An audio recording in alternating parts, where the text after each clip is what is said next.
You are listening to the Angie Chu Podcast Radio Network. I'm not sponsored, but gray matter, blue light glasses are really stylish and nice, and I like them. So buy them. Gray matter, sponsor me.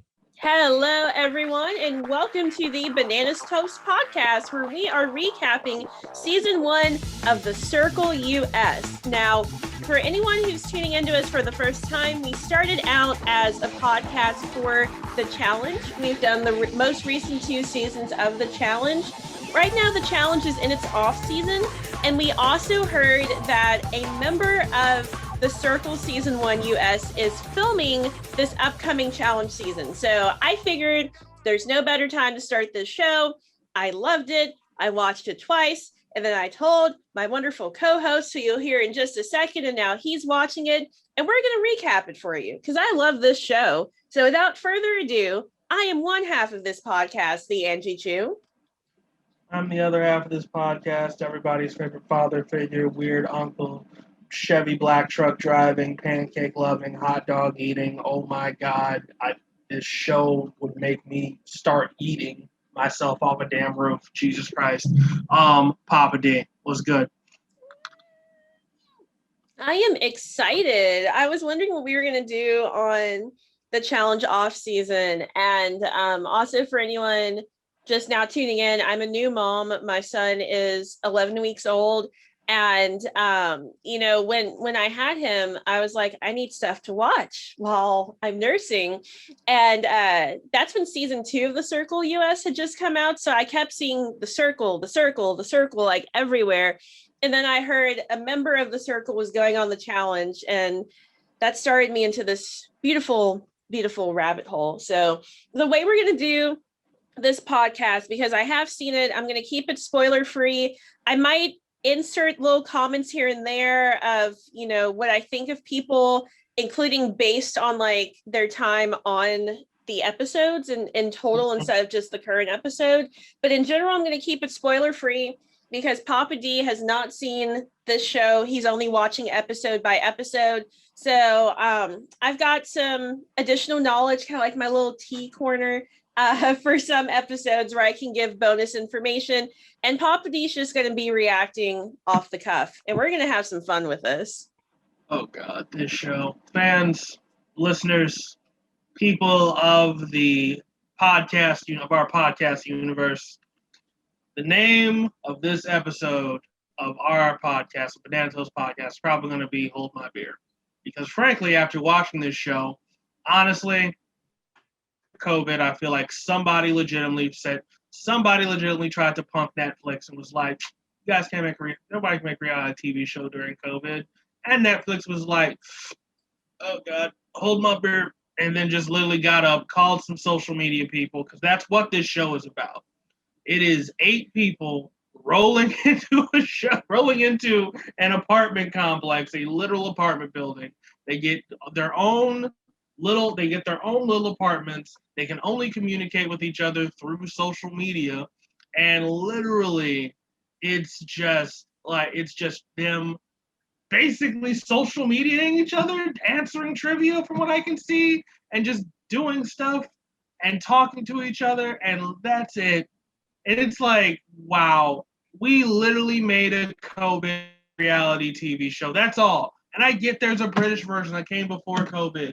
But you know what? COVID is real. And I'm like, this just literally is like, how do we make a show during COVID?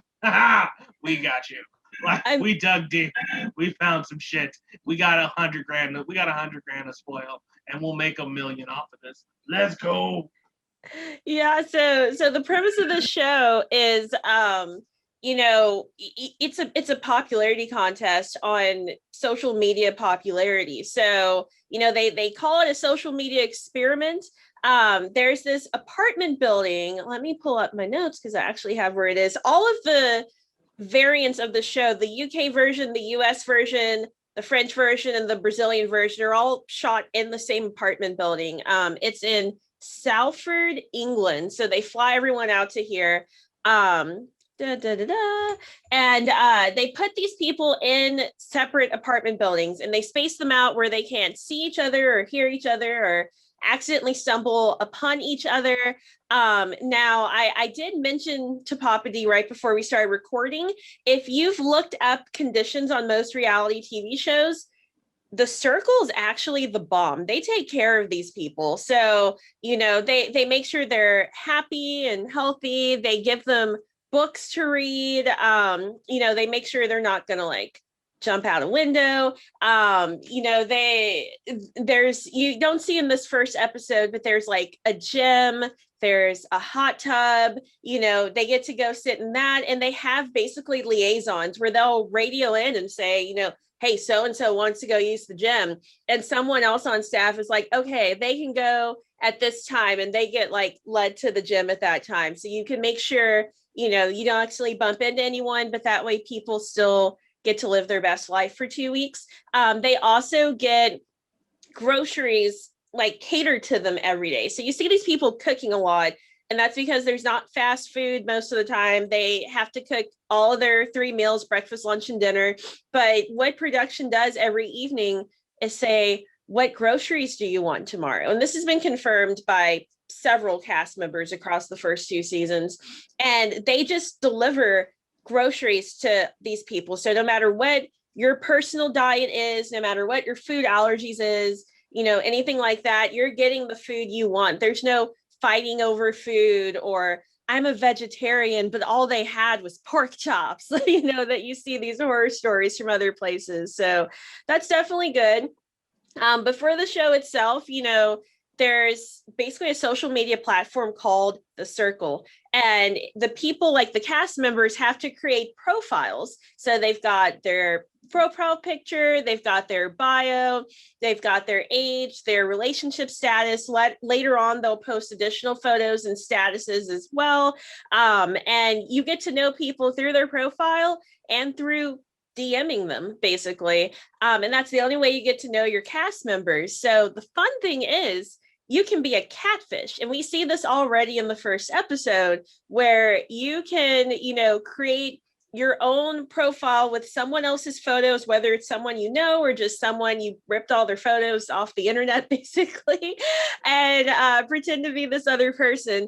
And at the end, whoever the winner is, whoever is the most popular out of the cast, from cast votes, gets $100,000. There's also a viewer's choice, and whoever the viewers like the most gets $10,000. So grand prize is $100K. Viewer's choice is $10K. Not going to say who won either of the seasons, of course, but so far there's been a different winner for most popular player and viewer's choice, but technically you could win $110,000 if you were both. So maybe that'll happen one day. But that's the meat and potatoes of how this is, going to work. Before we get started meeting all of our fun cast members, Papa D, do you have anything for us? Oh my God. Watching episode 1. First of all, let's get something straight. I can't stand catfishes, so this show just automatically triggered me when we meet these people. So I'm like, so you're famous for being somebody else. Let me phrase, for looking like somebody else. Like, that's really it. The catfish has made it hard to write my notes for this episode. Like, because I'd be like, which name do I put down for this interaction? But yeah, we meet the cast. It's an assortment of characters, like every show, and just, oh my God. Oh, Angie started off because I'm going to be honest with you guys, I didn't take notes on this because, first of all, the show was really memorable. I'm just like, oh my God, these guys are idiots. I hate this show. But at the same time, I'm just like, it's like a train wreck. I can't stop watching.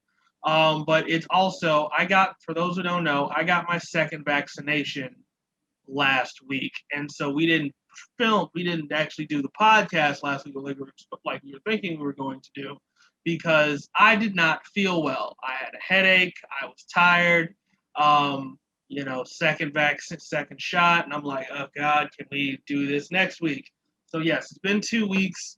I think I know like one of their names, and it's the name of my favorite character, but also the character that frustrates me the most. And we're gonna get into it. I'm curious to know who you like and who you don't like. I know you don't like the catfishes apparently, but No. we start out meeting I know three of their last names. So for those three, I'll include last names. So this is Chris Sapphire. And I love him because we don't see a lot of people like him on TV for one reason. He is very proudly gay, but also a very proud Christian. And we also find out later on, he's also a drag queen sometimes. So Chris is 30 from Dallas, Texas. He's a self-described freelance artist, graphic designer, and hood spiritualist. And I love him because normally you get one or the other. Unfortunately, with reality TV, you get the really spiritual person or you get the, really openly gay person. And sometimes there's a mix where it's like, learning to live with my spirituality again, even though some churches don't like it. It's kind of this weird psychological tug of war. And Chris is just very open, like, I'm a hoe. I'm gonna go shave my coochie. I love Jesus. Insert Bible verse. And I'm like, oh my goodness, I love you. He is very flamboyant, sharp dresser, and very out there and extroverted type of dude. But he does love Jesus. He does. He is very religious. And you know what? I respect this character, this person. I say character because I don't know him as a person. So I respect this character because I'm sure he's been through a lot. Because as everyone knows, there's plenty of people who can sit here and quote Bible verses about homosexuality being a sin, even though there's different studies now stating that the Bible didn't mention homosexuality. The Bible actually talking about child molesters, but I digress. Point is, so I guarantee he knows he's faced people, especially in this line of work where he decides to make himself known to the world through social media, that he's faced haters and people like, you're a hypocrite, God doesn't love you, all this other crap. And it's, he's putting on a brave face and he's out there being a symbol of light, a beacon of hope for other people, for other homosexual people to know there is a place in the Lord's house for you, even if he has to start his own damn church. There's a place in the Lord's house for you. There is homosexuality is not anything to be ashamed of. You're being who you are, and you're not hurting anybody by doing it. Yeah, and one thing I'll add before we go to the next cast member that I really like on that note is I follow some of these people on Instagram now. Chris is one of them, and some of the more conservative friends that I have, most of them who've seen the show also follow Chris. So that's really nice to see that even in some of these more, right-leaning Christian spaces, they're loving Chris. They're accepting him for who he is. So I definitely like how he's bridging the gap, and you don't see that a lot in reality TV. And the good thing is, without spoiling anything, everyone is very respectful of his sexuality and his spirituality for his duration on the circle. So I love seeing that too. Next up is Joey Sasso. I'm going to say right away as a small spoiler, Joey, when I first watched this, I did not like him in the beginning. And I won't say how many episodes he makes it, but I'd say about midway through his tenure, I loved him. He is one of my favorites from season 1. So if I speak of him very highly and Papa D or someone listening who's just getting started is like, don't worry, I was that way at first too, but this guy really grew on me, and I've heard a lot of people say that as well. So Joey is a proud mama's boy. He's 25 from Rochester, New York. He's Italian. He's a popular bartender. He's also, pretty religious. I wouldn't say as much as Chris, but he mentions God a lot as well. but he's also a social media hoe. You know, the first thing he does when he wakes up is check social media. I feel that. I'm the same way. He loves posting shirtless selfies. He reveals that he has sent a dick pic as well. And he's also a sucker for blondes, whether he wants to be or not. And we also see as he's coming, you know, into his new apartment and unpacking, he has an arsenal of skincare products. This dude has amazing skin, and we can see why. He's got the different shavers, the exfoliators, the moisturizers, all of these hygienic products. And I will say, for anyone watching who, you know, wants a little more of Joey, about half of the time he's on the show, he's in a towel. And not to be like Mr. Hot Stuff, but just he's constantly working on his hygiene. And it's great to see because, you know, a lot of times people let themselves go, unfortunately, especially men. And so seeing a guy who's a bro also being very pro hygiene, pro moisturizing, pro exfoliating, I'm here for Joey. I love Joey, and I hope he grows on everyone too. Oh God, Joey Sasso, like the name sounds, basically looks like and feels like a Jersey Shore reject. Honestly, he feels like I feel like he watched Jersey Shore growing up and was like, bro, those people are fucking dope, dog. I swear. Oh my God, I feel it. Gym life, dude. Gym life, my dude. Oh my God. Let's go. Let's go. And it's like just, God, why? I didn't watch the Jersey. I avoided the Jersey Shore to avoid people like him. Like, bro, but at the same time, it's one of those things where I'm like, oh my God, just Jim bro. Like that's all. Jim bro, him bro, Jersey Shore bro. Like, bro, God, I can't, but I am. Oh God, Joey, even the name, he's Italian, like Joey. I'm like, oh my God, all right. Jesus, that's all I'm thinking is like, just wow. Okay, so Jim bro, social media. I take shirtless selfies all the time. Can't blame him. He works out. He takes care of himself. Yes. You can't sit here. I can't like sit here and itch out a man for taking care of himself, especially during COVID. So I'm one of the people who, I'm not gonna say let myself go, but weight was gained. I'm not even gonna fucking deny that. Definitely weight was gained. I still have a Planet Fitness membership and haven't been there in over a year. And so want to cancel, but since COVID's damn near coming to an end in Kentucky, fucking not cancel and go back to Planet Fitness a week just to freaking try and lose some version of weight. I'll be your personal trainer. Don't worry. I'll get you in shape. So I'm clear to work out again. But speaking of in shape, the next person we meet, I do not have the last names for the next couple. Even though they're cool people, I just don't remember their last names off the top of my head. We have Alana. She is a beautiful blonde 25-year-old swimsuit and lingerie model from Brownsville, Texas. She's a self-proclaimed goofball and klutz. And one of her goals on this show is to show that, not all models are stuck up and arrogant. So she's actually not wanting to post her model shot. She wants to post more, just neutral, happy, everyday selfies and show that models have some level of dynamicness. For Alana, the first time I watched it, I didn't dislike her, but she wasn't one of my favorites. The second time through, she grew on me, where it took me a bit to be like, do I like her? Do I not? But in the end, I was like, she's okay. I like her. Seeing this person and like, it's one of those things where like self-proclaimed dork and klutz, and it's like, oh God, okay, all right. Like, look, I'm just like, okay, a little bit of an oxymoron. Because at the same time, I'm seeing ditzy blonde, but I'm also like, we're not going to judge. We're just going to, because she's trying to be her most authentic self, and I get that. And yes, she's had to go through trials and tribulations of her own because the people hear she's a model and see her, they're like, oh, so this chick's just fake. And it's like, no, she's not fake necessarily.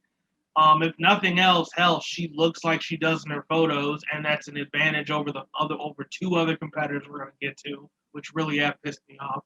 But Alana, I don't know what to think of her, to be completely honest. Yes, she's an attractive, beautiful woman. You'll find out later that there are some things, kind of subtle microaggressions that she makes. But here's the thing: you can't like. Is it really microaggressions? It's like, oh my god, we'll get into it. But yeah, there's her. I have no opinion at this point. So next, speaking of, catfishes, we get the first catfish, and you kind of know something's up because this person's introduced a little bit differently. The other three, it starts out with their talking head, and this person we see Rebecca, who's 27, talking, and she's like, "Hey, I'm Rebecca, and I'm gonna win the circle, but I have a secret." And then you get the talking head, and it's a dude, and his name is Seaburn. He's 29 years old. And he has been dating Rebecca from 2 years. They're both from Boston, Massachusetts.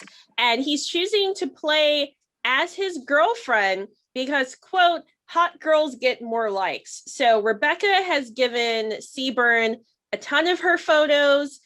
She's kind of coached him on, girl stuff. Also from dating her, he just has to kind of emulate how she acts.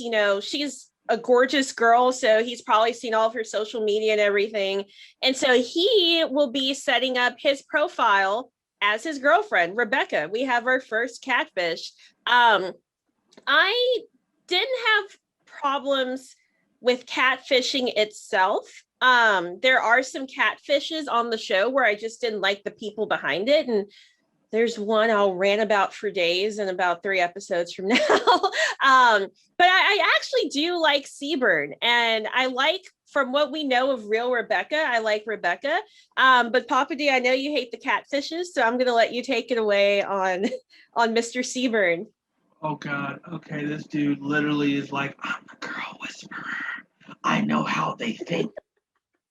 Automatically, I'm like, bro, stop it right now. No, okay. Because here's the thing: as dudes, we're just not built that way. We're just not built to understand let me phrase this: heterosexual males are not meant to understand how women think. We don't. It is the biggest Rubik's Cube, is the oldest and biggest Rubik's Cube that we've ever had that's in existence, and we still haven't figured it out. The men of old didn't figure it out. They just suppressed women and told them how to think. And then if you were lucky, they went along with it. If you weren't, they were smart, read books, and decided, I'm going to be an unconventional woman and have an education and stand on my own 2 feet and don't need a man and become a spinster with cats who actually can educate your children. And then those women became the dominant women of our society. And as we grew, women took women more like that. At least most of them became more independent, smarter, stood on their own 2 feet, can bag their own groceries and pump their own gas. Don't need no man to clean their gutters. They're either going to do it themselves or hire somebody to do it with their hard-earned money because they're girl bosses.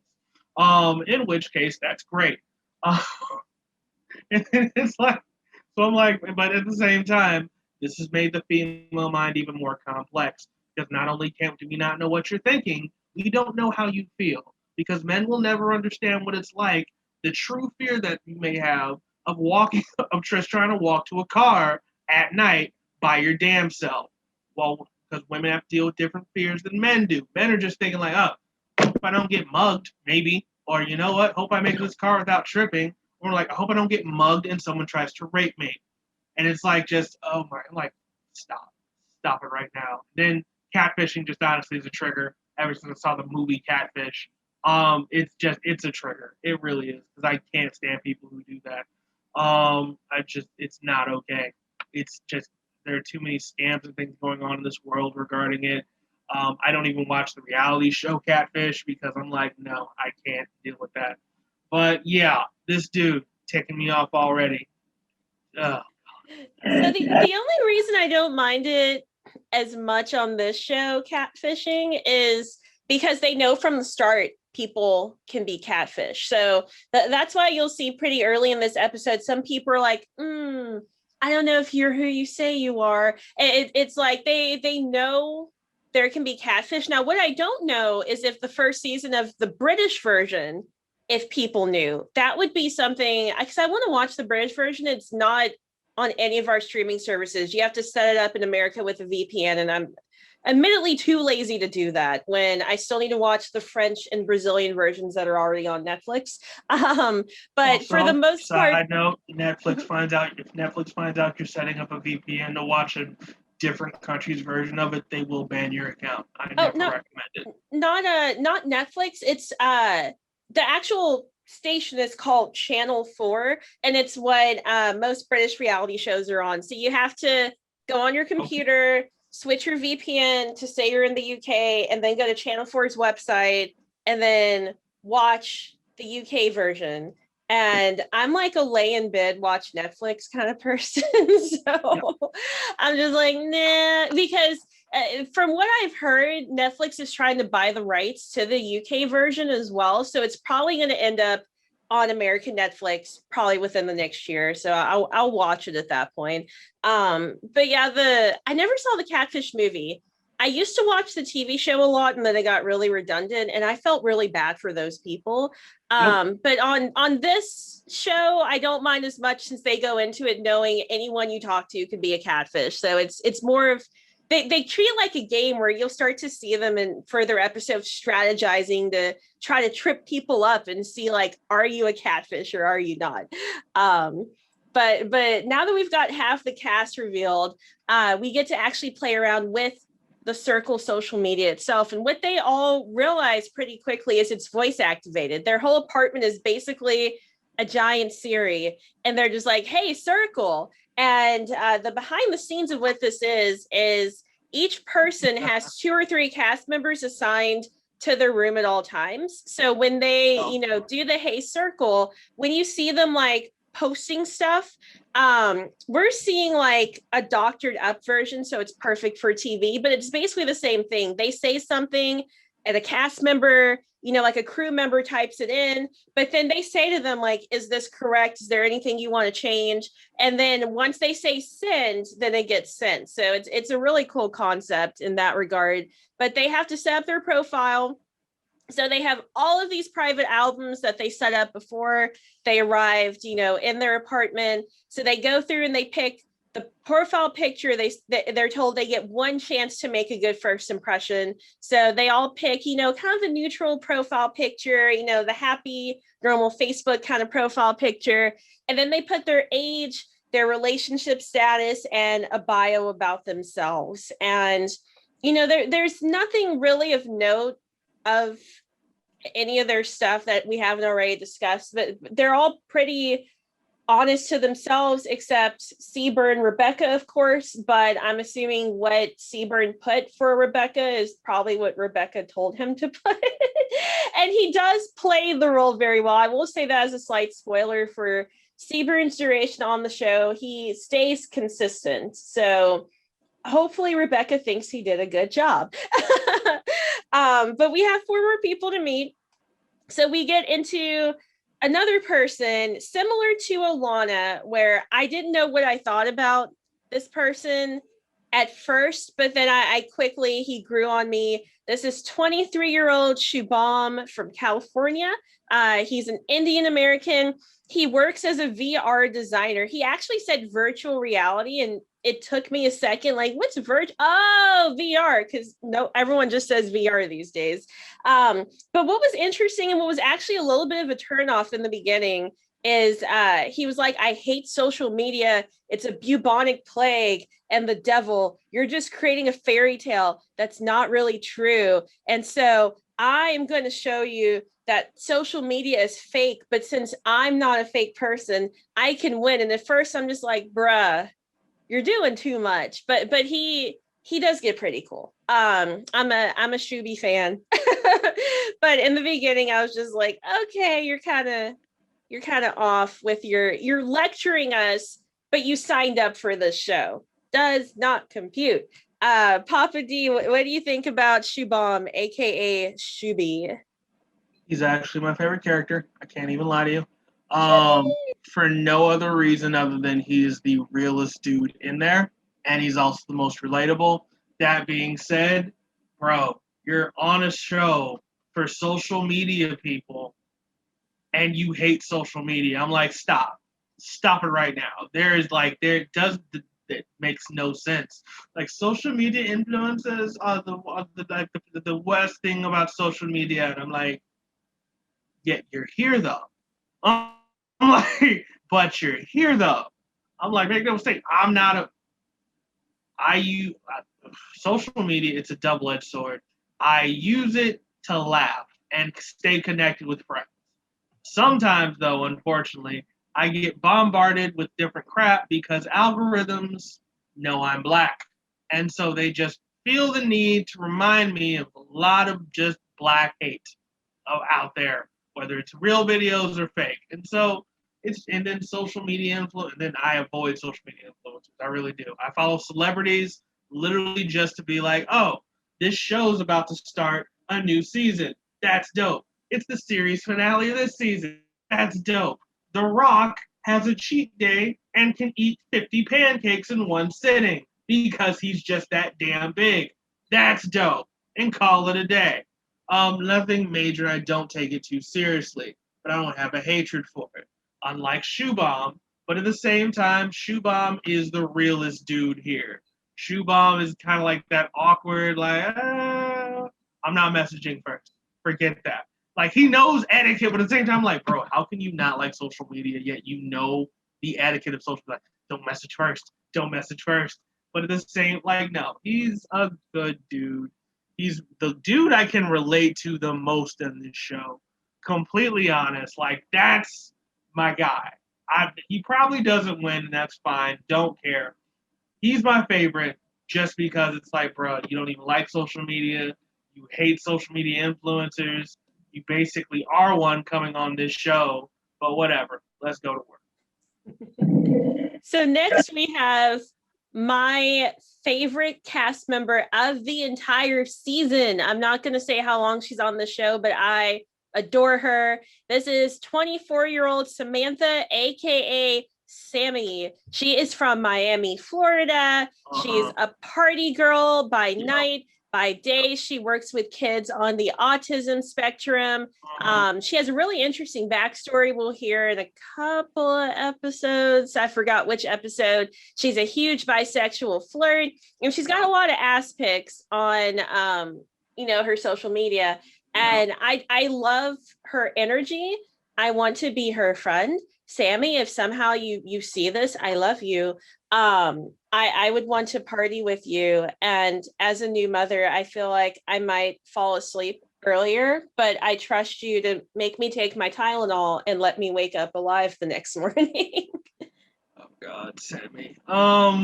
Sammie! Jesus Christ. Sammie is a lot. Sammie is just this, like, she describes herself as like purple devil face, and I'm just like, yeah, this one I'm feeling that energy with you, and you're like, she works hard and she parties harder. That really is, I feel like, her personality to a T. She does great work and with people, with kids. She does noble work with kids, but at the same time, when the sun goes down and night is upon us, that is when the party goblin comes out. God, and just like literally drink you under the table. I'm going to flirt with you. I'm going to flirt with your boyfriend, and I'm going to figure out which one of you I'm taking home tonight while I break up this relationship.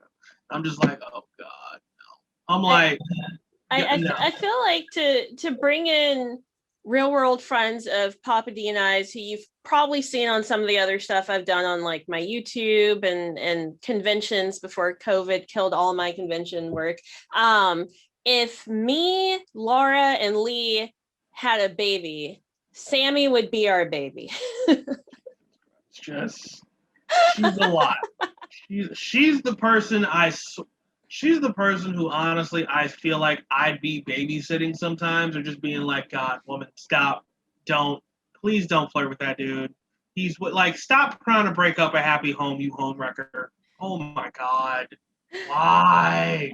She's the chick I feel like who has crazy exes. Like, I left my boyfriend for you. I'm like, I'm sorry, I was just having fun. I didn't mean I wasn't in love with you. Like the guy who's gonna be like, oh, she's not here. While she's in the other room being like, please don't tell her here. Don't tell her here. Oh my god, oh my god, oh my god. I'm the straight freaking regular friend. Like the sane one out of the like guarantee. But yes, so her, no, she's one of those. I don't feel a certain type of way about her as a character. It's just one of those things where I'm looking at her, I'm like, oh god. So like you're the friend I like literally she just reminds me of, so you're the friend I'd have to end up babysitting or worrying about because I actually give a damn about you. And I'm not just gonna sit here and let you have a wild, crazy adventure and be like, let's just see where life goes. Like, no. Plan or stick to the plan. Like, and if we're living together, you're not bringing this person home, man or woman. If something goes missing, paying for it. I don't give a fuck. Awesome. So the next person we have is Antonio. So he is a 24-year-old professional basketball player from Delaware.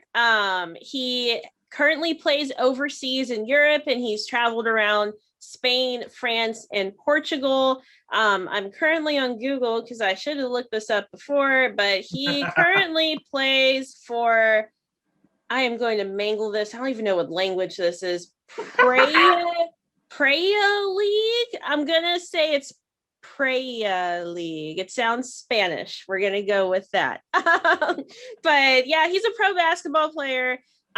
He loves what he does. He loves getting to meet new people and try new foods.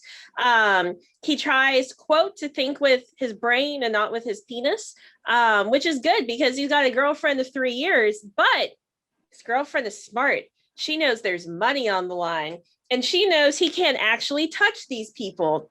So she has told him to do whatever it takes to win and bring home that $100,000. So even though he is in a relationship, he will be single for the next 2 weeks.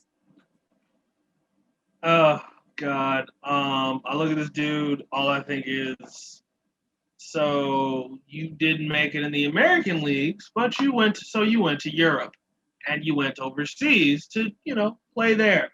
And it's like, because I'm sorry, just part of me doesn't believe basketball is that popular in other countries, unlike this one where the NBA while it doesn't own an entire day, when, finals are on, they do own a channel or two.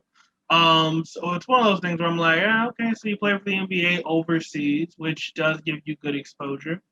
Little cocky, but at the same time, a part of me is also like, part of me thinks Black Tool, like just automatically Black Tool. That's the vibe I'm getting. But also, I'm like, well, wait a minute, correct, not touching anybody. Chick said it's okay to flirt because you're not touching anyone, so that's all it's gonna be. Same damn time though. Like, make no mistake, I feel like I feel like he's a tool. I feel like him and Joey are kind of like tools on the opposite sides of this tool shed. That's really about it. Different versions, but still fucking tools nonetheless. But we'll see what it happens. Yep. And then last for our original 8, the first 8 we're going to meet on this show, we have 37-year-old Karyn from the Bronx in New York City. She is a lesbian. She's in a happy and healthy relationship. She admittedly has a hard exterior. She says she comes across as, like, I think she called herself a street thug. She just dresses very butch, hair kept short and in a bun, baggy shirt, sweatpants, but she has a soft interior. She said she loves, gushy movies and cuddling and cute animals and stuff. So hard exterior, soft interior. And so she's going to play as Vicarious Mercedeze to make her appearance match her personality. She's also going to dial her age down about 10 years. Now, the interesting backstory of this, some of it you get later in the show, some of it you get, just from interviews, because I'm that person. I like a show. obsess over it for a few weeks and learn all the tea about it. Karyn's middle name is Mercedeze, spelled the way it is on this show, Mercedeze. And she is not altering her personality, except as we see leading on one person that we'll get to form an alliance with him. But she's basically playing herself, just using her middle name. But she did jack some skinny girls pictures with long flowing hair so that it doesn't look like a 37-year-old butch lesbian. It looks like, a cute 20-something party girl who's bi-curious. So what do you think of Karyn, aka Mercedeze? Oh God, Mercedeze with a Z. Like, that's really all I needed to know. Like Mercedeze with a Z. I'm like, oh God. Like, so I'm like, you that chick. Yeah, I can't say anything because I gave my son a French spelling of his name, so his name does look slightly different. And Karyn and Mercedeze are both spelled slightly different. So I guess her parents wanted her to be somewhat unique. I don't know if it's a heritage thing, like it was for me, or if they just like those spellings. But yeah, Mercedeze with a Z. Like, for real, like, that is honestly everything I need to know about this person. Because it's one of those things like Mercedeze, I'm Mercedeze with a Z. It's like, okay, so you that chick. Like, really, you that, like, no, because that's gonna be a thing. That's definitely gonna be a thing. So you're somebody who does feel, right now, honestly, I feel like Mercedeze is somebody who feels the need to stand out, even though she is doing something similar to everyone else. But at the same damn time, no, I'm not. No, I'm different. Why? Because I'm doing it. Just because I'm doing everything. No, it's because of me. I'm just like, oh God, okay. Yep, Mercedeze with a Z. Karyn seems pretty cool. I'd fuck with Karyn. Like, it'd be dope to hang out with her at some point. But yes, she's one of the catfishing people. I'm like, Karyn, why? Also, real talk, because of all of my years in either serving or customer service, I hear the name Karyn and I automatically cringe a little bit. Like, it's a strike against you at this point, thanks to just society. Like, I can't date someone named Karyn at this point. I can't do it. If, like, But I don't she's care. Karyn with a Y. Don't give a fuck. That's worse. Karyn with a Y. Like, no, hell no. Karyn with a Y could be a 6 foot tall, big titted, or just thick bodied, heavily tattooed alt girl, e-girl, goth girl, sloth girl, whatever you want to call it, who just loves chubby black dudes in their 30s who are just stable and mentally okay. And just, but then, like, no, what's your name? My name is Karyn with a Y. Nope. All right, we're done. No, I can't. Like, no. Doug won't work for you. I'm sorry. Just, it's hurt my soul too much. Okay, too many years of customer service, so I can't. Karyn is cool, but at the same time, I'm like, we're gonna have, like, I'm not calling you Mercedeze because with the Z, all I can think of, you gonna Mercedeze nuts. And like, for real, I heard Mercedeze with a Z. I'm like, so you gonna Mercedeze nuts? You like, no, I'm like, I'm good. But yeah, no, she, personality wise, she seems like somebody I'd really like. Name wise, I'm like, your name's Karyn, can't fuck with you. At least not in large doses. Your name's Mercedeze. I'm sorry, it has a Z in it. You're going Mercedeze nuts. And that's not even innuendo. That just means, like, you gonna Mercedeze nuts. Like, for real, like, I don't even know what it means, but just D's nuts. Like, that's all I'm hearing. I hear Mercedeze with a Z. If it was Mercedeze the normal way, I'd be like, oh, so you that stereotypical person who got named something after something you're never, for the most part, gonna get, or very unlikely you're gonna get. No, it's Mercedeze with a Z, so it's like, ha, D's nuts. Well, she's been on the circle now, so, like, if she plays her cards right, she might actually get a Benz. We'll have to see. A lot of people use reality TV as a jumping point for their own thing, so she might be doing good. She might have that Benz. Get that You know Benz, what? Karyn. Get All that the time. Benz. Oh God! Like I swear to God, I'm calling her Mercedes. I can't call her Karyn. I can't. Like, I really can't. Like I'm scarred. I really am. We'll call her Mercedes. We'll call her Mercedes. Like I'm either calling her Mercedes or fucking K. I don't know. Like Rick, I'll figure it out. You can call her Karyn. It's fine. I'm just me. I got scars. Like I got scars on the soul. Like I can't. We'll work it out. So these are our starting 8 cast members. Some of them will make it to the end. Some of them will not. There are about 5 to 6 other cast members that are currently like being sequestered. Because as we'll see later in this episode, people get voted off, aka blocked, and then new people will come in to replace them until it's whittled down, and then you get the finale. And we'll get to that in episode 11, I think. So the original 8 are in. They all finish their profiles, and then they get a notice that they have to do their first rating now. So they have not talked to these people. They haven't even seen them yet. And they have to rate them on a scale of 1 to I like them the most to 7, I like them the least, based only on their profile information. So their picture, their bio, everything like that. Yep. We get, kind of a round robin of people looking at each other's profiles. I love that you mentioned that Joey and Antonio are like gym bros on different sides of the equation, because immediately there's tension for those two. Joey does not like Antonio based on his profile. Antonio does not like Joey based on his profile. And we also get tension between Alana and Mercedeze. I think for them, it's just they're too much alike. They're both very pretty girls, kind of that valley air to them. And they do not like each other based on their profiles. Other first impressions, everyone likes Sammie and Chris. Everyone thinks Shubham is cute.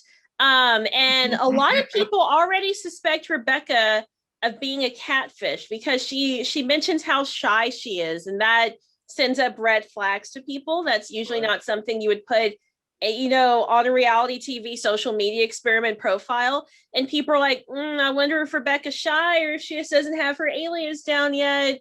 So I was interested seeing what they thought, and then they all do their ratings. I did not write down all of those ratings because they didn't even show all of them this time since it was just based on first impression. But yeah, anything notable for you of what people thought of each other first time through? I noticed all of the LGBT representation we have. People are really liking that. The goth stuff people liked, and everyone thinks everyone's attractive. Yes, including freaking Joey. And Joey was drawn to Alana like a moth to a fucking blonde flame automatically. But unfortunately, as far as the ratings go, from what I remember, basically Sammie and Sammie and the basketball player Antonio. Basically they're in the top 2. Shubham's in the bottom. Oh wait, you're skipping ahead. Don't skip ahead yet. Well, I mean, like that was the rating. Well, yeah. But like, yeah. So basically, they voted, and it's just off first impressions. Like that's really the thing I noted is just like everyone's just reading each other's profiles, and honestly, some people started to think like, oh god, she's a model. Like Sammie automatically just literally like she's a model. And looked at her profile and just like, we're not gonna mix well. Like just off the bat, you can tell it's because you can tell she has trauma. She's dealt with this type of woman before. She hasn't dealt with her before, but she's carrying that trauma from like, I've dealt with skinny, pretty white girls in the past who just think they run the world. And she's apparently a lingerie, like she's a model too. Like this is either a fake profile or just a fake chick, and she's already thinking. So just off the bat, that's going down. We also see later because they eventually find the ability to private chat each other. This goes down even further because Alana feels the need to start an all girls chat, which includes one catfish dude. The skinny queens. Yes. And like that set Sammie off immediately. Like, body positivity, microaggression, what the hell? Like, no, like pretty girls rock. Like, what the like you can like no. You can tell automatically like this is oil and water. Sammie and Alana, they're not mixing. Because Sammie's avoided this chick all her fucking life. Because I guarantee Sammie's probably been made fun of or been bullied by this type of woman. And so Sammie's automatic like red flag, no, get the fuck back. Oh my god, I will beat you. I don't give a fuck. Like Sammie at one point has threatened a girl like this and said, I will go to jail for stabbing you if you don't back the fuck up. That is the type of party goblin energy I feel like Sammie's got. That's kind of the vibe I got too. Like, we'll see, especially as the season goes on. Like, you can already tell Sammie's got a good body. But there's one picture she'll post a little bit later where she's in a bikini and girl is ripped. Like, she's in amazing shape. And, you know, with how fit she is and her reaction to the skinny queens chat, I wonder if it's something where, like, as a kid, maybe she was a bit on the chubbier side because she took, like, I get where she's coming from, where she's like, don't focus just on like how skinny someone is, you know, that was kind of what she kept saying, but she was so, you could tell it struck a nerve. And I'm like, I wonder if she used to be a bigger girl and it's kind of triggering her right now. Like it was, you know, I know Karyn or Mercedeze will also kind of notice the pretty girl, skinny queen thing, but, you know, went along with it. And ironically, Rebecca, aka Seaburn, just played it positive with a hashtag girl power. But Sammie was just so unnerved by this that I wonder if it's more, not to psychoanalyze her, but maybe if she was formerly kind of chubby, got in super good shape, but then hearing people be like, oh, we're so pretty, we're skinny, is just rubbing her a wrong way. That's never revealed for Sammie's duration. I have not, you know, dug into her social media enough to see if that's true, but that's kind of the vibe I get. Meanwhile, you know, Rebecca does slip up a little bit because they start talking about the guys. Alana says she loves Chris's vibes, just who he is as a person, not romantically. And Rebecca says, do you think, you know, Chris is cute? And Alana, Sammie, and Mercedeze all kind of pause, and then Sammie goes, baby girl, he's gay. And they're all wondering, you know, why didn't Rebecca catch on to this? And we even see a shot of Seaburn, like, really, he's gay? How do you know he's gay? And all the girls are like, dude, he is so gay. And so they're thinking, they're like, are you a catfish? Why didn't you get those gay vibes? Meanwhile, Sammie says she's kind of interested in Joey. Mercedeze says Antonio's cute, and also that she wishes that Shuby would get a haircut, which sets Sammie off again. She's like, I'm just over these girls. And Alana is like, Mercedeze, you should go for Antonio. She's also got the nice little like Latin accent going on every time she says Antonio. I never took Spanish, so I can't do that accent, but I know every time she says Antonio, she's got like the Antonio like vibe to it. Antonio.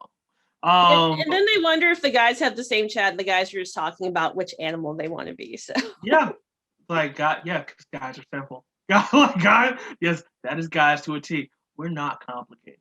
We're not. like, believe me, this is just an unbiased opinion. This is truly unbiased. I spend more time with women than I do with dudes. I can tell you right now, dudes are so simple. We are complicated because you don't understand how easy it, how much. First of all, because the one talent apparently dudes have over women that every woman will say, that I haven't heard a woman say a damn thing since or disagree with, is we can turn our brains off. We can literally stop thinking about shit and just go about our day with blank space in our brain. Like, what? Oh, sorry, I was not listening. What were you doing? I was not thinking. I was doing a task and just zoned the fuck out. And in my mind, if nothing else, I was just thinking about dumb shit that I can't even think of, that I can't even repeat. and it's just like letting things in out one ear and in the other. Like that's really it. And so yes, guys are just like, oh, so what would you be like? What type of animal would you be? And they're like, good question, dog. Good question. All right, let's go. just like yeah, and like yeah, this is dudes. These are normal dudes. I dig this. And everyone likes Shubham. Like people are like, make no mistake, Chris does not know how to feel about Chris is not cool with Joey. Like Chris is like, Joey, oh God, I've been bullied by your jackass kind. Good God. Joey's like, I feel you, Chris. Go do work. Doing God's work. Yeah, buddy. And Shubham's just like, hey guys, how are you? And that's really it. So, what? Okay. Y'all are dope. I fucks with this. I can fucks with this. Like y'all are some decent dudes. But yeah, Shubham's my favorite. Oh, Shubham. The next thing they do is they have a circle chat for an icebreaker. And I mean, this game obviously went on for a ton of questions, but we only see 3 in what's actually televised. So I've written down the 3 questions, and I'll let you know my response. But then Papa D, I also want to know your response. So the first one, which is probably the most controversial one they did, is it okay to pee in the shower? I will go on record and say I am a shower peer. It goes down the drain, and then you clean yourself in the shower and you save water. So Papa D, are you team pee in the shower or team hell no? I'm absolutely fucking team pee in the shower. Now, here's the thing. There's rules to this shit. Example, don't pee in your friend's shower. Like you pee shower or your family shower or a hotel shower. You don't go like, I'm not going to come to your house and pee in your shower while I'm showering. I'm going to use the bathroom beforehand and call it a day. But like that's the thing. There's rules to this shit. There's levels. There's etiquette. Okay. You do as Chris advised. Aim for the drain. Like don't pee on someone's wall. Don't stand at the back of the shower and pee. Like you go to the drain and you take care of business, and then you soap yourself up and you're done. Like I said, there's etiquette to this shit. Like I'm not peeing in a friend's shower. I'm peeing in my shower, peeing the family shower, like my family shower. Or something like that. No, I'm not peeing in a friend's shower. Like, nah, get the hell out of here. Unless it's linoleum. At that point, like that tile shit. And even then, it's like I'm gonna feel a little bad about it. Even though I'm aiming for the drain. Still. But yeah, so short answer is yes, I'm team pee in the shower. But like asterisks, there's levels to this shit. And the interesting thing, Sammie was the only girl who voted it's okay to pee in the shower. And it's weird because the other girls, and even like Seaburn pretending to be a girl, they're just like, what? Is Sammie a catfish for peeing in the shower? Like they were just like, oh my God, why? And so I guess I'm not going to name names of most girls I know pee in the shower, but I guess these girls don't pee in the shower. Sammie, you do you piss wherever you want in that shower. It's okay. Just let it rain. Piss in the shower. Like no, pee in the it's your shower. It's going in the drain. Okay. Like no, I'm like I don't like if you're too prissy to piss in the shower. I'm like we may not be able to fuck well. I'm like we can't fucks with each other if we can't pee in the shower. It's okay. Now here's the thing. Like again, my big thing is like for me, I hold my rules. I hope these are my rules, and I get that. I'm not expecting people to go by the same rules. And I'm like just fair. Like I'm not gonna pee in my friend's shower. Like if I'm a guest in your house, I'm not gonna pee in your shower. But if it's, if it's family, yeah, I'm peeing in the shower. Okay, let's just call it. And especially if it's my fucking bathroom, peeing in the shower. Oh, fuck. But yeah, no, I'm like, that's party goblin energy. Like, no, she's not a pristine woman. Like these other women, like, I don't pee in the shower. That's disgusting. Like, no, go, Sammie. Do you pee in that shower like you're supposed to? Because you know what? Water's rushing over you. Like, do you pee when you go swimming? Depends where. because I'll admit I'm not peeing in a pool with a little with those that may actually turn a certain color when you pee. At that point, I'll be like, you sons of bitches, you really are trying to rat some fuckers out, you pieces of shit. There's chlorine in this motherfucker. We'll be okay. Just So the next one is it's always been my least favorite question, and I love the way Chris followed it up, and I'm gonna memorize that because it's my feelings, and he verbalized it finally in a way I can remember. The question is, money can buy you happiness, and whenever I hear this question, I go back and forth constantly, and I'm like, because it's such a gray area, and we see that Alana and Chris vote yes. I usually tend to default to yes, but I feel bad about it because it's not a true yes. And so when Chris followed it up, it made sense to me. He says, money can't buy you true happiness, but it can buy you temporary happiness. And yes, like getting money helps your life. But if you don't have the relationships you need, the income you need, the food you need, the shelter over your head, you're going to get unhappy again really fast. But you do have that, temporary pick me up when you have money, and it can help you out. It can help you to do a down payment for a house, and that makes you happy. It can help you get a car, and that makes you happy. It can even just pay for you to go get some sushi, and that makes you happy. So, thank you, Chris, for letting me copy your answer. It can't buy you true happiness, but it definitely gives you some temporary happiness. And a lot of times it can keep you from being homeless. oh God, this question. We're gonna ask this question. It's such a loaded question. It is because it's We go not a from yes or no peeing in the answer. shower It's to money. It's a completely relative question to the person. Because here's the thing: there are people who are very materialistic. They need things to make them happy. Then these are things that do make them happy. For example, money can't buy happiness. Money can buy shelter. Money can buy food. This isn't temporary happiness. I'm gonna tell you that right now. Money. I'm sorry. Food, shelter, stability, freedom. These are all things that money can buy, and those things in turn can make you happy. Now, having the biggest house or the most expensive car, no, not necessarily. But let's say, for example, you're a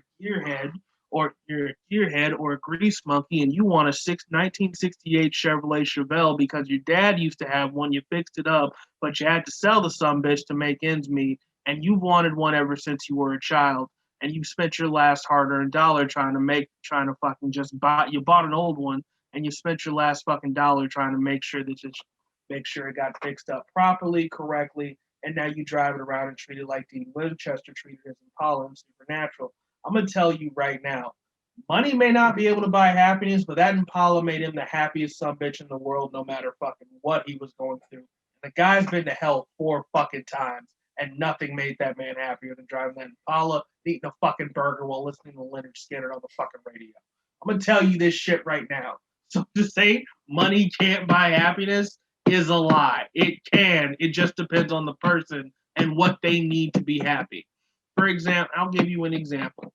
Me, I require freedom and flexibility and just the ability to basically not be stuck in a situation where I have to be there. If I don't, I don't. And I'm stuck there and it's due to lack of money, which honestly is a lot of people. So for right now, the only good thing to come out of the pandemic for me is I was able to save a lot because I can't go anywhere besides just go out, grab food, come back home. So a lot of my extracurricular activities, like going to movies on the weekends, and honestly driving for Lyft or Uber and spending a crap ton of money on gas, kind of got nixed the hell out. That being said, as of right now, I'm in a place financially where I can afford, if need, worst case scenario, God forbid, knock on wood, if I were to lose my job tomorrow, I'd be okay for probably a good while. Just literally taking care of myself and handling my own ish. That being so, I can't sit here and say money can't buy happiness. Now, for me, it's not a yes or No question. It's like you said, it's so loaded. I can't, like, can money buy true happiness? I'm like, see, here's the thing. Like, I have freedom and that's great, but like, I'm free to be homeless and go wherever the hell I want, rely on the kindness of strangers, and just be smelly and stinky every day because I can't shower. I'm like, oh God. Spiritually, no. Financially, like, spiritually, no. Materialistically, yes. It's like, really, it is like, spiritually, no, you don't need money to be happy. You need your faith to the Lord. But it's like, it's really just depends how much money. You're talking about money in general. Can money buy happiness? Yes. Why? Because money can buy you something to put over your head, so that way you're safe from the elements. You can buy you shelter. Shelter can make you happy. But at the same time, it's like, will $1 million make you happy? No, it will make you fucking miserable, because after taxes, if people find out you have 500 grand in the bank, they will come for you, and it will make your life miserable. So it's like, not a lot of money can make you happy, but at the same time, you need money to live your fucking life. I don't give a damn who you are. Unless you are down for that hobo hobbit life, you need some form of income to fucking live and be okay. Even woodsmen need money to buy batteries, unless you're completely off the grid. And even then, it's like, then you have to resort to stealing. Stealing's not okay. It's like, but they didn't need it, and I only stole like a couple of batteries. Still, you're opening yourself up for bullshit. Sorry, I digress. No, good points. Good points. And then we just gotta just throw privacy out the window. And this is another one where I forgot who gives a caveat to their answer. I think it was Antonio, but I agree with him.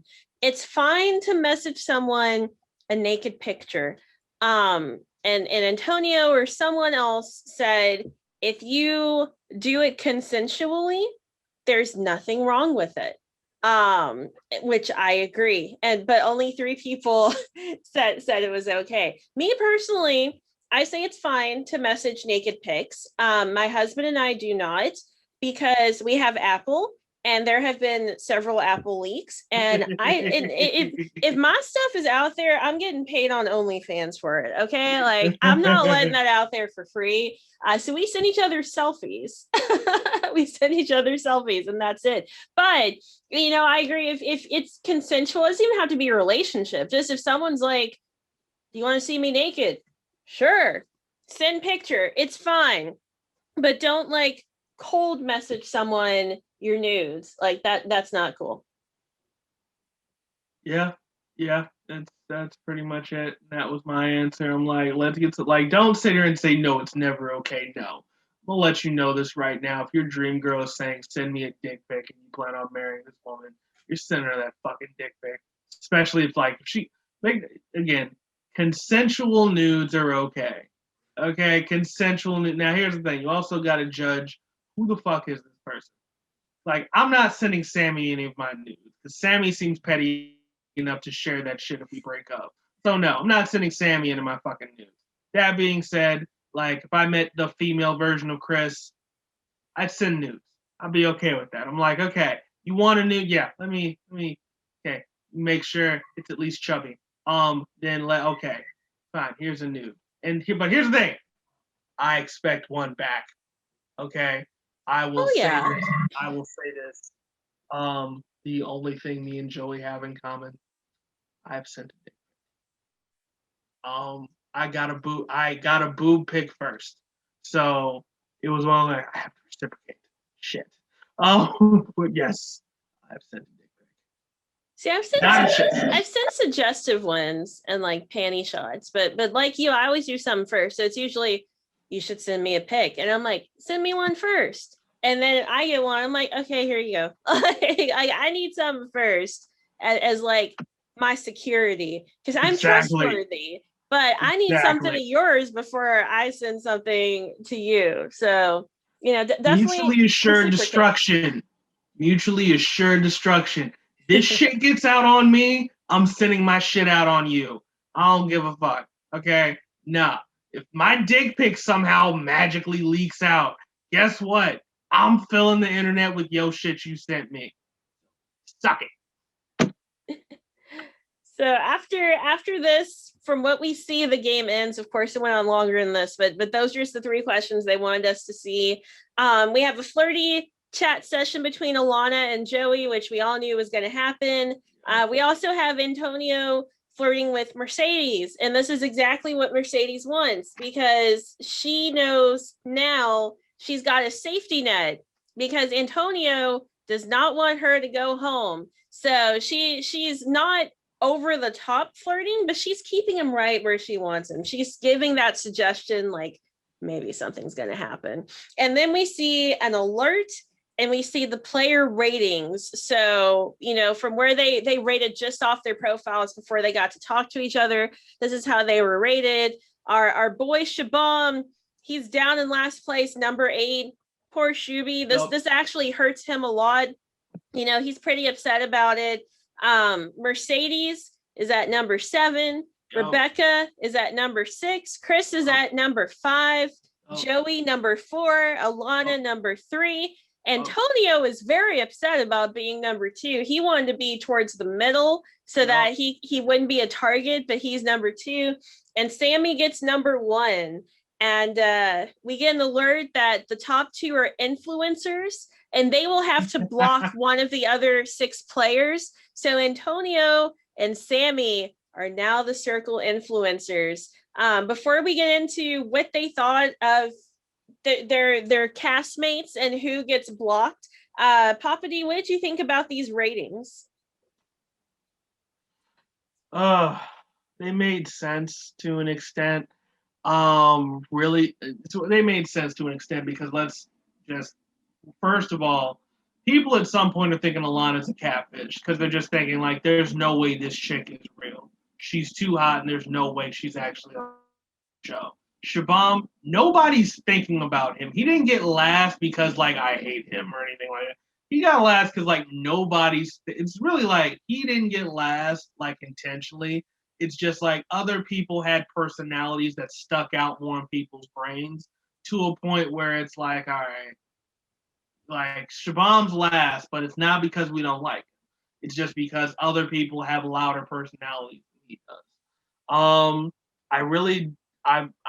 It was one of those things where Chris and freaking Joey, like those two, I was kind of waiting for those two to kind of mix it up a little bit. Joey seems cool, but at the same time, Chris is ready for this dude to just prove to be a total douchebag and possibly homophobic. He's ready for it, because again, I feel like Chris just literally is probably, first of all, seen Jersey Shore. Second of all, just he's dealt with guys like that all his life. Because is he from Texas? Where is he from again? New York. Oh, absolutely. I'm pretty sure in New York. Hang on, it's in this notes. Like if he's from New York, oh hell yes. Yeah, Rochester, New York, bartender. Oh God, yes. No, Chris, not Joey. Oh, Chris. Yeah, Chris is from Texas. He's from Dallas. Okay, guaranteed. Chris has dealt with people like the Jim Bro Italians, but at the same time, the big tough Texans who are like, homosexuality is a sin. Okay, you gonna burn in hell, you faggot. Like, fuck you and your homosexual ways. Just stop shaking your ass like that with your pelvic sorcery and all this bullshit trying to seduce me, you homo. And like he's dealt with that shit guaranteed in Texas. But anyway, so you can tell he's kind of weary of him, like, bro, I don't trust this dude. While Joey is like, all right, I see you're a man of God. I dig it, dog. Like, all right, yo, pray, like, amen, brother. Yeah, boy. Yeah, buddy. And it's just like, so they're not. The rankings didn't surprise me. To an extent, I did think Alana was going to get higher than she did. But you know what? I'm happy. It's Sammie and Antonio. They, besides Shubham, are 2 very authentic people. Antonio, to mine, it really does. Like the pick scream tool again, like Joey. Like they're definitely 2 different types of the tool shed, but at the same time, it's still fucking tools in the tool shed. They're just on different walls. But yeah, It didn't surprise me that much, but in the same, that's pretty much it. It didn't surprise me. Not really. So then we get to, the climax of the episode. We're at the end of the episode. Antonio and Sammie, they go and have this nice little dinner. They're on different sides of like a wall. It's soundproof, so they still can't hear or see each other. They communicate via the circle. Only it's like a private DM, and they run down on who to block, and they go just person by person. So I did make notes on everyone as they pass them. We start with Chris, and Antonio brings him up first. Sammie says outright she wants to save Chris. And Antonio says he doesn't really like Chris, but Chris isn't a threat to his game, and he needs to play this strategically. So he's like, let's just move on. Sammie also wants to keep Joey, and Antonio, despite not being big on Joey, also agrees because he realizes that if a guy goes, they're going to be like, oh, Antonio probably sent him home. And if a girl goes, they're going to think it's Sammie, especially since Sammie's had some friction with Alana and Mercedeze already. So he's like, we're not going to target Chris. We're not going to target Joey. We need a girl to go home.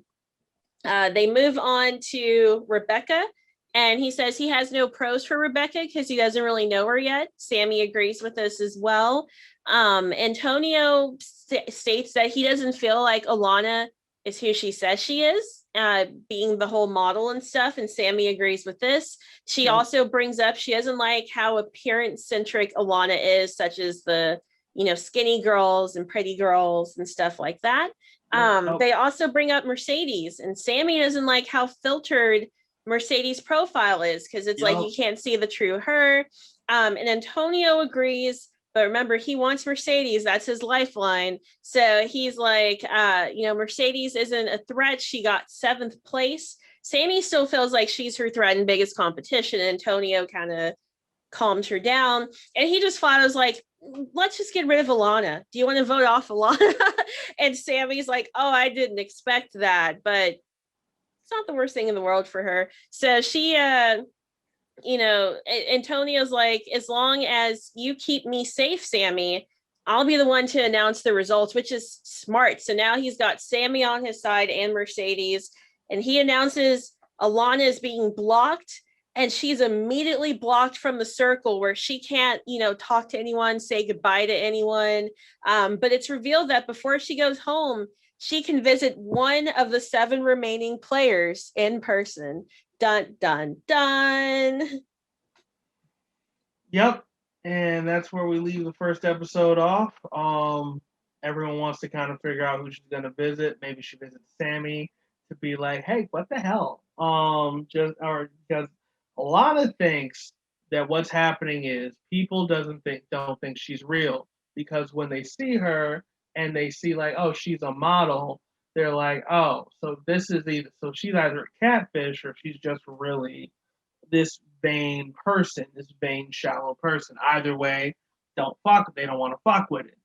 So it's one of those things where they go and we're like, yes, they got rid of her because of that. And now we don't know who she's visiting. Part of me thinks she's going to go visit Joey just to be like, so just want to see if you look like this for real. This is me. We'll see what happens after. I don't know. But overall, watching this show, all I'm thinking is they really made a show during COVID that's perfect for fucking COVID, which just means reality TV will never run out of ideas. They just won't. It's just involving different circumstances. Don't ever tell, especially Netflix. Don't ever tell them they can't do something. You can't make this. Watch me. I have billions of dollars and we're bored. We make shit out of spite money and we'll make it a fucking hit. And they did. Oh, that's really what the fuck this show is. This show is Netflix's middle finger to the pandemic saying, haha, you will not stop our reality TV show craze. We will make it. We don't give a fuck. And we did. Fuck you, COVID. Hold my beer. All I can say is, Angie, you lucky I like you in this podcast, because good God, this show is annoying and just triggers the fuck out of me sometimes. And I'm just like, you sons of bitches. This was one of my quickest binges I've ever done. I didn't even realize it. Like, I started it one evening and I was like, I'm just going to see what this is about. And because the guy who's going to be on the challenge hasn't even shown up yet. And the next thing I knew, it was like 5 a.m. and I was over halfway done with the season.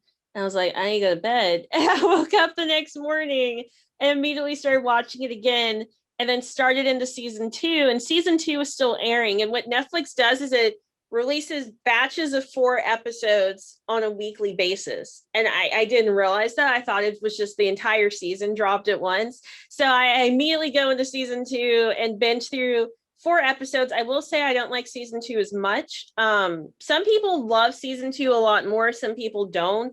It comes down to strategy over friendship. And we'll get into that much later because you need to see more episodes to discuss that. But I just was so confused when after the 4th episode it just ended and took me to my home screen, and I was like, what? But I will say they are casting for season 3 right now, so anyone listening, if you want to be possibly on the circle, go to thecirclecasting.com and click on apply now. I don't know how long this is going to be open. It doesn't say. Oh, it does say, it's at the bottom. You have until October 2nd to put in your application. And then after that, they'll, vet you, interview you, possibly fly you out to England and put you in an apartment so you can be on season 3.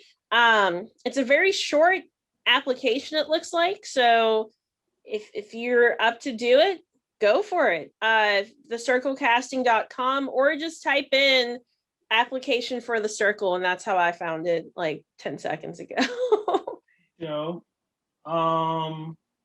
Okay. I'm not volunteering. I can't do this. It sounds perfect. Like, I get to spend 2 weeks in just a place, and my only issue is I can't really cook. So it's like, literally, I'm gonna be like, what can I eat that's microwavable? You have to ask them for like PB&J stuff. Like, you'd have to ask for like bread and peanut butter and jelly or something. Or like, let's see, here's the thing. I'll ask for like the microwavable mac and cheese things. Do that. Like, it'll be 2 weeks of me living off of like mac and cheese, PB&J, and assorted pastries like donuts. And basically, viewers probably looking at me like, how are you still alive, you fat fuck? And I'm just like, Jesus and water. But yeah, so no. I think you should take your baby. Just literally be that one person who's just like, hi, and I'm a mom. This is my kid. What's up? I might do that and put in the clause like I need to take my baby, but I won't say who, but someone on the season brings their mother. And I've heard there have been other little twists like that in some of the other seasons for the different nationality shows. So I'll be like, because at that point he'd be a toddler. I'd be like, can I have a toddler? Because real talk, anyone who follows me on my Twitter knows this. There's an open application right now for there's a bunch of them open right now for Nickelodeon shows, and there's one that I'm tempted to do with Laura, and Laura's down. She's worried about how long it'll be, and so am I. Like, is it a 1-day film? Is it multi-day film? Because I have Legends of the Hidden Temple. Yes. Freaking knew it. Knew it. We want to do it so bad, but you have to go in LA, and they don't say how long it's filming. And I have an infant, and Laura's an OB nurse, and so we're like, if we fly out, we film the next day, and then we can fly back home, that's perfect. But if they're like, you have to stay here for 2 weeks, then we're kind of screwed. And I wish they put that on the application, like, how long am I expected to be here? But all they say is it's sometime in July. So, and I can tell you why they did, because realistically speaking, they don't know. Mm-hmm. It's however long it takes to get the shot done. That's really it. And that's not even some Hollywood insider thing for me. That's literally me watching different comedian shows and everything that talks about how movies are actually made. No, or movies or shows are actually made.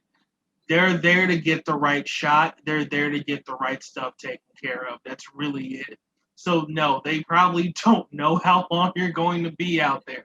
Realistically, you could plan to be out there for a day, but if something goes wrong to where they have to postpone it or they want to get a better shot of something else, they'll be like, sorry, it's taking a minute. We're actually stopping for the day.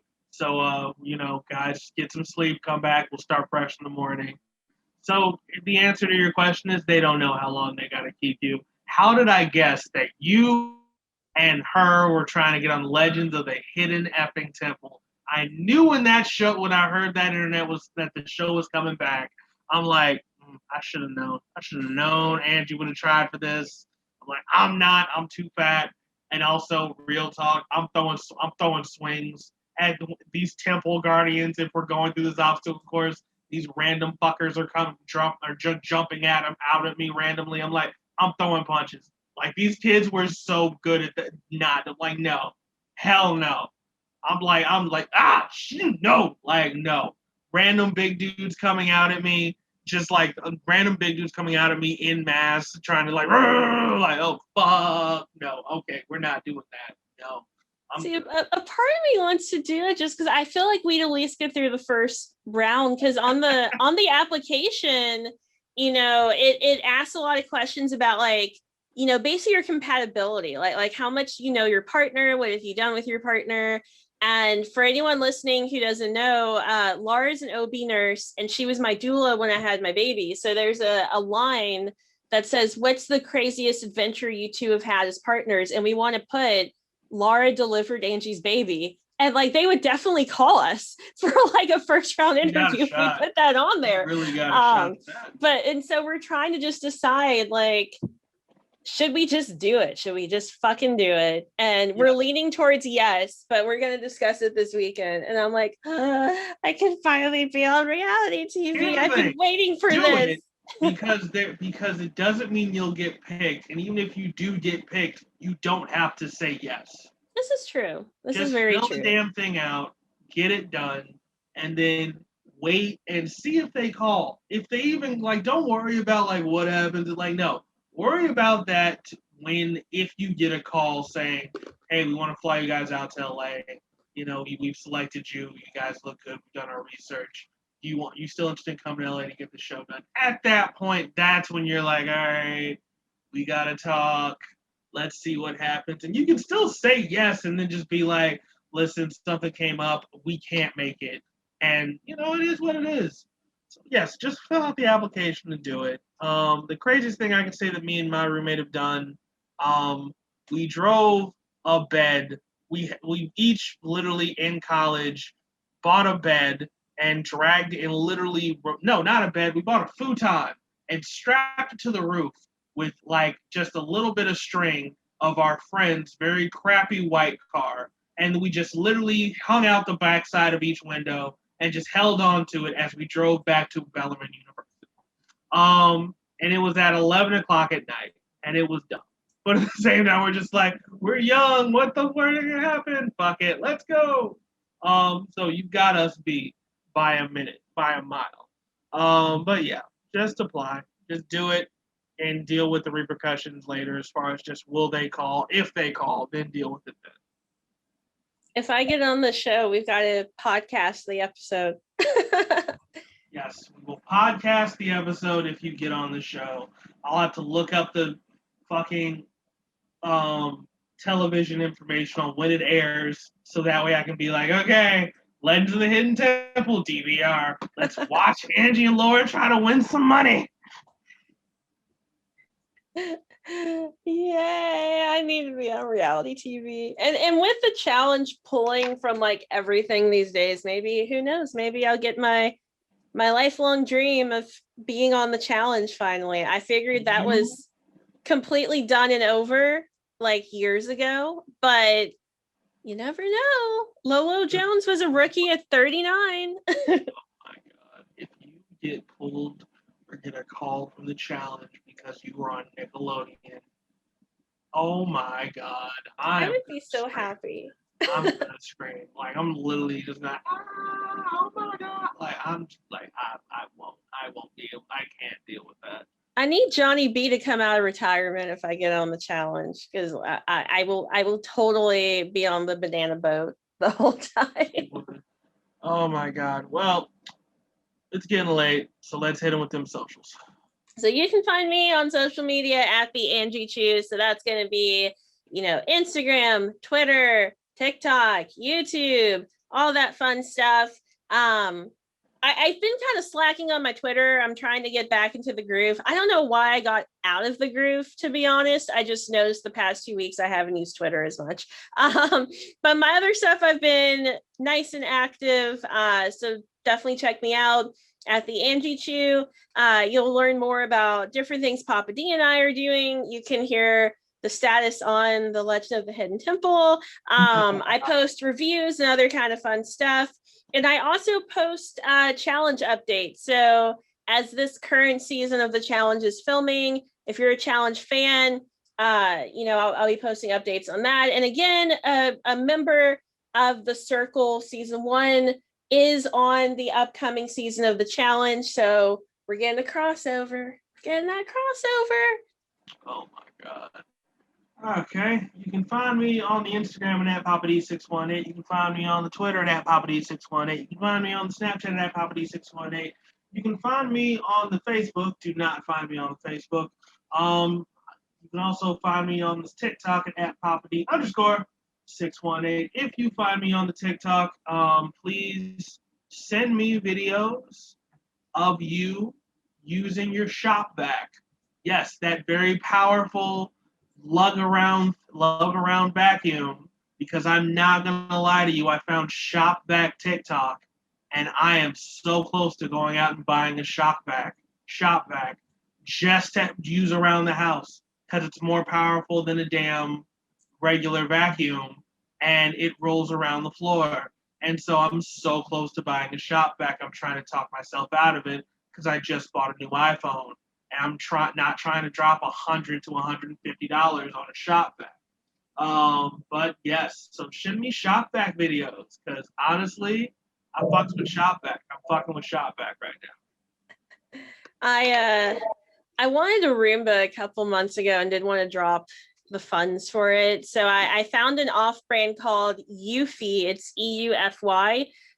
They're on Amazon for about $150. It's amazing. If you do follow me on Instagram, I post a lot of random Eufy videos on my story. My husband likes to put figures and knives and other crazy shit on top of it when I'm running it. And then I walk into the living room and find his setup. And I'm like, okay, filming. But highly recommend, if you want a Roomba and you don't want to pay like $400, get a Eufy. Especially if you're like me and have 3 cats, 2 dogs, and a baby, because that floor gets dirty real quick. Absolutely. I'm gonna wait and invest in the robo vacuum that can go upstairs. Until then, there's no point. Just there really isn't. But yes.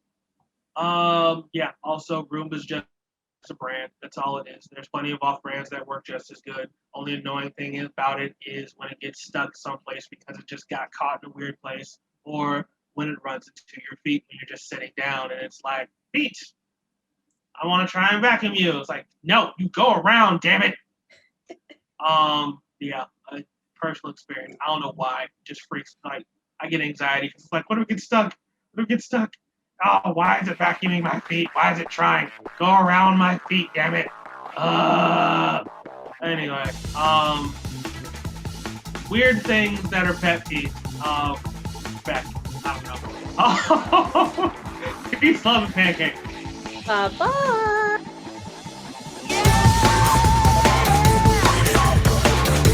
You are listening to the Angie Chew Podcast Radio Network.